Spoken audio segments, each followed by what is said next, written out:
Tama yung ano niya.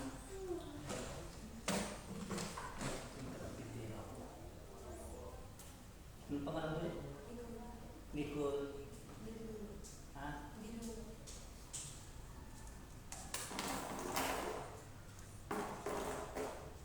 Kamay mo. Namugas ka. Sige ka sa mga kamay. Kasi mo dito. Yan. Kabila. Tapos dito ka. Dito. Dito. Dito. Ano ba ito? Sige. Dito. Isa pa. Ito, di ba ka? Diretso nyo po, di bali mabasa kayo. Good morning. Good morning po. May lagay mo yung bibig mo at saka tiyan mo. Huwag mo ibanta ka. Sige, kahit mabasakit ka naman dito.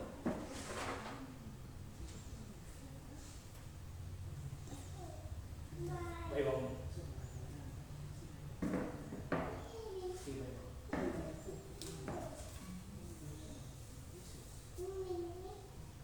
Dito baywang. Lagay mo, ha? Tagal na pala yun, taon na.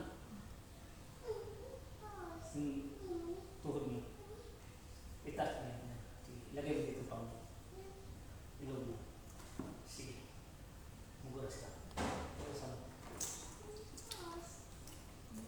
Ilan taon na? Ha? 21. Yung taon niya? 21 na yan. Yung sakit niya, ilan taon na? Isang taon na ngayon. Uminom ka. Alisin mo. Sandali ah. Bumata yung ako. Ang tagapagtintero ako. Gumagawa ko na ba? Ako rin gumawa ito. Ako rin ang ano yung tulungan ng bago ito.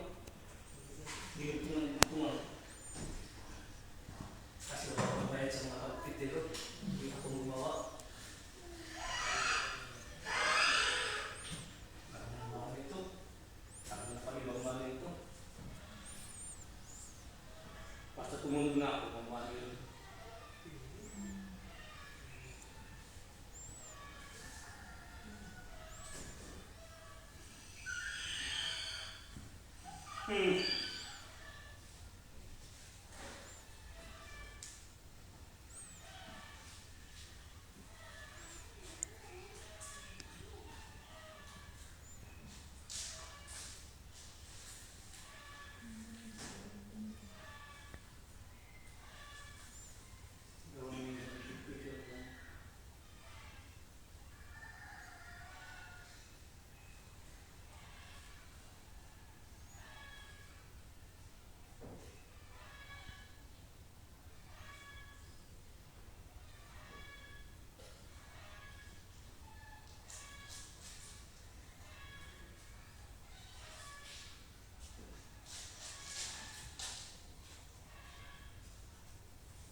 Pangalan? Lakas mo. Peligro. Mangitin pa. Sige. Sige. Sige. Sige. Sige. Sige. Sige. Isa pa. Tuloy ka na. Tuloy ka. Sige, galawang katawan mo. Kumusta? Tignan mo kung masakit pa. Ha? Medyo, may masakit pa pala na. Wala na. Kanina masakit. Ay, wala na. Okay na. Kagalang pala kayo sa lungkot, di ngayon lang kayo. Nagagalaw ang tao. Hindi kayo na natatas.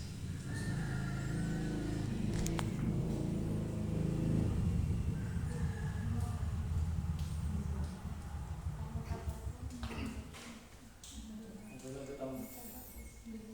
Babalik na yung tao. Yan, may bypass yan. Tatlong araw yan may bypass ito. Basta maligo ka, ibuhos mo ito kapag dito ka uminom. Ha? Parang tagal yung masakit mo. Sige,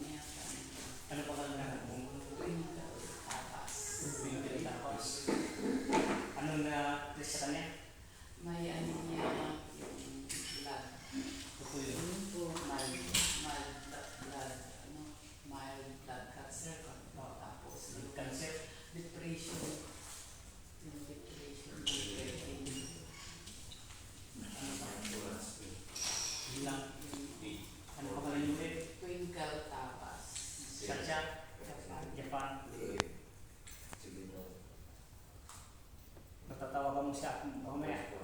Sabi ko na iwan ko. Hindi. Katawagan mo mamaya. Ay gagawin mo sa kanya. At kuha sa isang bawting isang basong tubig. Katapos, pahiran niya lang yung katawan niya. Kuha yung pistawel, basahin niya yung kalating. Isang basong tubig, yung kalating ko siya. Pistawel. Ay, di po kami. Ay, yung kira, inumin niya. O, kasi binus mo yan, anak. Pag bus mo yung kalate, i-stack mo muna, punas mo na siya. Dimpuan niya, katapos. Yung katapos ng dimpuan niya, inumin niya na yung kapaldo, yung kalate, para ay medyo maalis ang sakit niya. Pray to God. O, dasal lang kayo dahil ang sakit ngayon, hindi natin alam, bigla-bigla dumarating. Bigla-bigla dumarating. Ang kailangan dito, ang balik loob tayo sa Diyos at magkumbabang tayo. Kaya ang sabi ng Ama, pagod na ako. Sinabi sa akin, pagod na daw siya. Ang ngayon ang mga masasama, yung espiritu niya alisin, palitan ng bago. Ito, walang kamatayan ito, walang patayan ito. Kausapin kayo ng Diyos. Sabi ng Diyos, hindi kayo karapat-dapat. Ay, yung katawan niya yung pinahirap ko sa inyo. Huwag yung dumihan, huwag yung ulis. Ang kailangan, ayusin niyo ang katawan niya para ay katawan niya para marangal ang binigay ko siya para irespeto niyo ang katawan niya. Kung hindi kayo magbago, babawiin ng Ama ng Espiritu mo. Siya rin magsabi sa iyo, ikaw at Diyos lang. Yan ang sinabi sa akin ngayon. Minsahe ko sa lahat. Walang mawawala, walang mamamatay. Ang Espiritu mo ay ikukulong sa bato. Yung naman, sabi ka naman, noon, pagpatay mo, ang katawan mo ilibing. Ngayon, ang Espiritu mo ikulong, palitan ng bagong Espiritu para magbagong buhay na. Maganda yun, hindi? Ang gusto ng Ama, yung ano man ang bagay na mabuti ka sa kapwa mo, sa pamilya mo, at gusto niya, yan ka sa katawan niya, pinahirap mo siya. Kung ikaw hindi gumawa ng mabuti, alisin ang iyong Espiritu. Ang Espiritu yan, magumiyan. Ang kakayan sa Diyos, ang katawan niya. Ang Espiritu natin yan, kumikilos sa katawan natin. Puro so, bago na tayo. Oras di kayo magbago, ang Diyos mismo. Mag-usap kayo dalawa, siya lang at ikaw. Kukunin ang Espiritu mo dahil ang katawan niya binigay ko sa iyo. Huwag mo gamitin mo yan. Kulong na kita. Anong tigas ng ulo mo? Yun din ang tigas ng bato. Hindi na nilalagay sa baboy.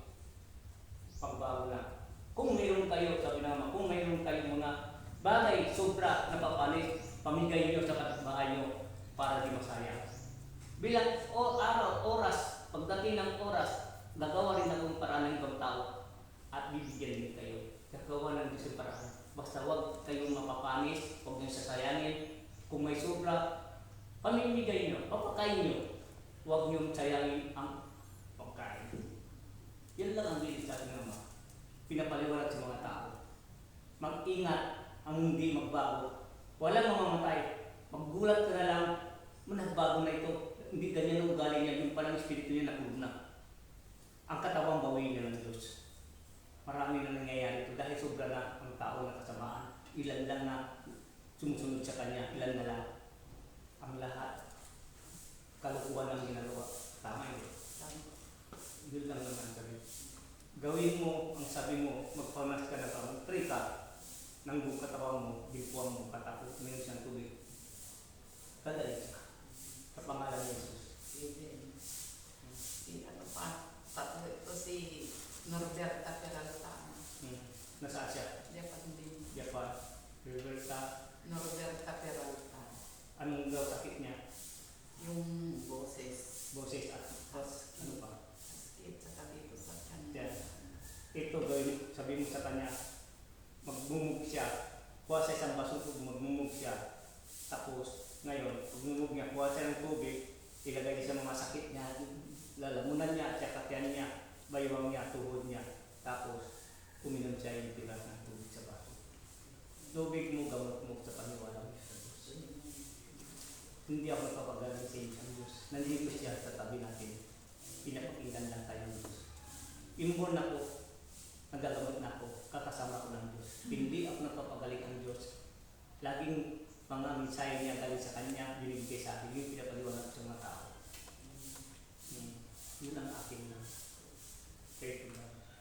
lahat tayo sa kantayong hiling. Kailangan naman magkumbaban tayo ang lahat ng bagay. Malapit na. Babagoy. Pagdating ng liwanag, lilinisan ang mga maruruming. Hindi pwede pumasok ang mga maruruming bagay. Sila ang mga salo. Palitan din ang espiritu nila sa katawan. Si ano ka? General Albert, anak. Ano? General Albert Tapas. Siya. Sa Ordaneta. Bakit ang sakit niya? Yung kanya.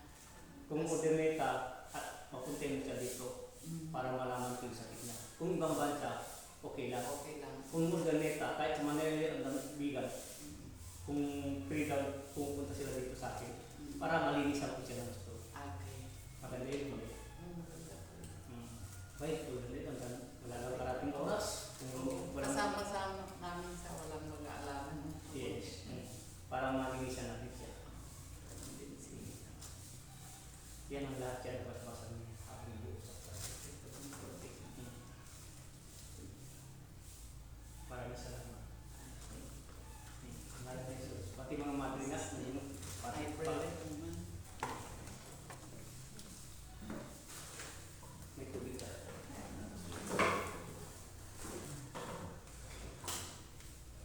Paano yung Nasulot ko lang po yung mga pinapagpatan niya.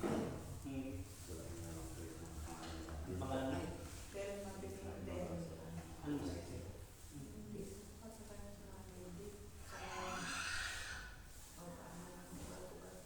Pagbukas ng kamay. Ugas kamay. Ay, mag-ibig ka.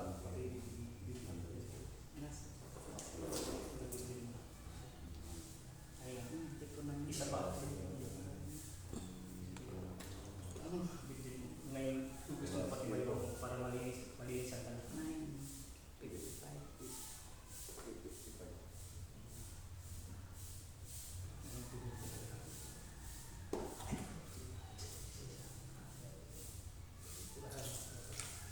Tapos, ang karamdaman ko nila.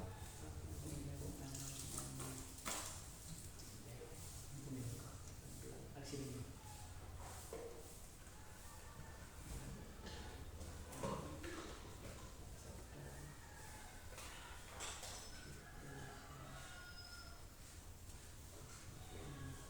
Alisin nyo na yung yung mga lupa na bumagsak. Lagyan natin yung mga sita na tayo. Isipin mo itong template ito, akong gumawa, ako ng layout, ako yung engineer, ako architect, ako yung trabador, ako yung pion, ako yung nag-tiles yan. Pulong ng bago ito. Pinadugtong-dugtong ko lang. Ito yung sabi nila, ang luklukan natin, tahanan natin lahat. Para hindi tayo mainitan na arawan. Para yung lahat yan, para masaya ang ating templo ng Diyos.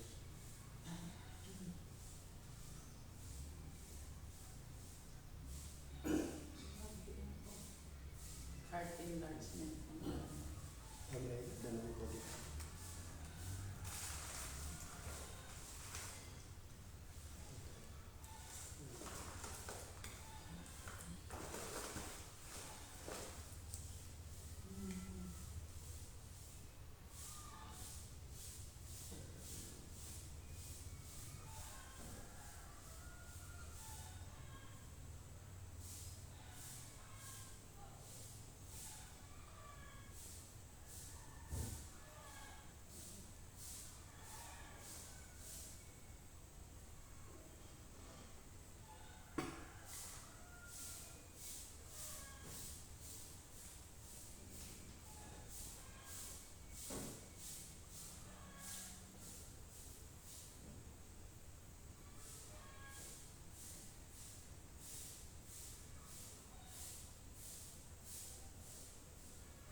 Pero katawan.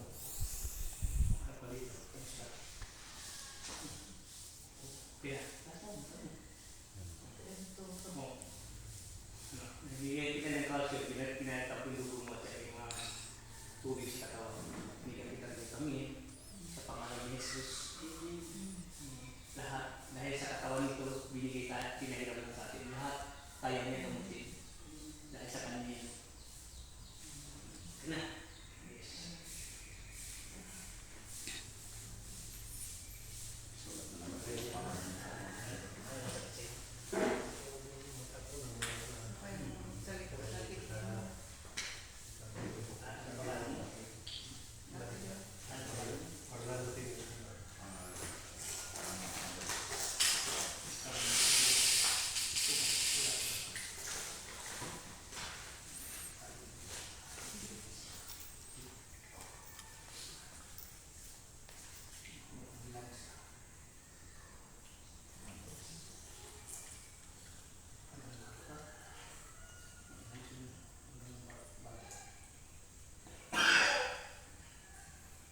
Sapat sa mata mo. Ngayon, naging yung baywang mo, lubos mo, para maayos na.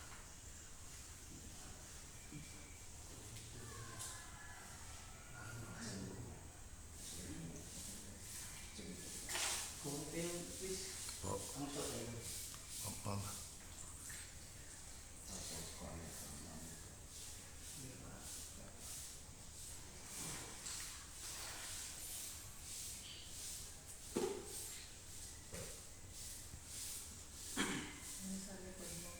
Makasita ka na ako ng vlog, please.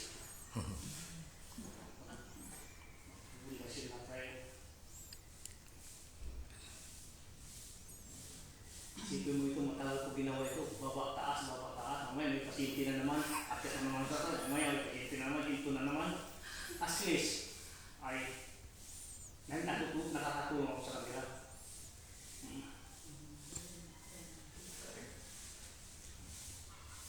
Ito sinasabi nila ang templo ko at ginawa ko. Kaya tayo ng Diyos. Ang Diyos ay nag-utos sa atin.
Kasi sinabi ng mga mantra yan, magpapil para sila para may ebidensya ka. Tama rin hindi. Para makita nila mga taong pumapasok sa atin.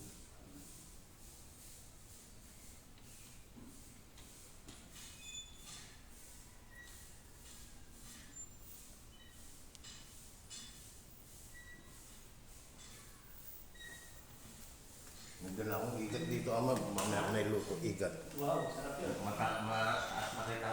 Wow, ikat eh. Ngayon pa lang eh. Nahuli na sa labat. Opo, ayun.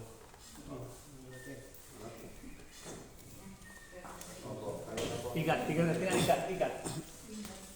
Ay, ikaw, bibig mo ikat.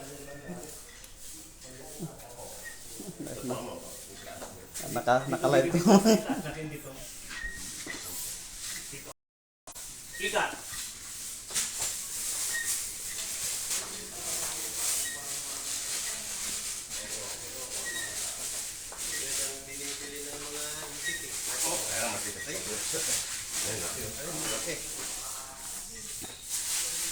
Wow, ang haba ng ikat. Malaki ah. Yelo. Yelo na. Ay, ikat. Ikaw? Paano na ulit? ay nalambat. Laki ah. Mga ilang kilo ito? Mahigit 3 kilo po. Wow. Pero mas malaki yung nahuli nila. Ang isa, mahigit 7 kilo. Wow. Kaya lang kita ng araw. Okay na. Kasi nauna pa ka. Yo. Ito yung ko na yun. No. Ito ko na yung picture. Okay na? Okay na? Sige, thank you.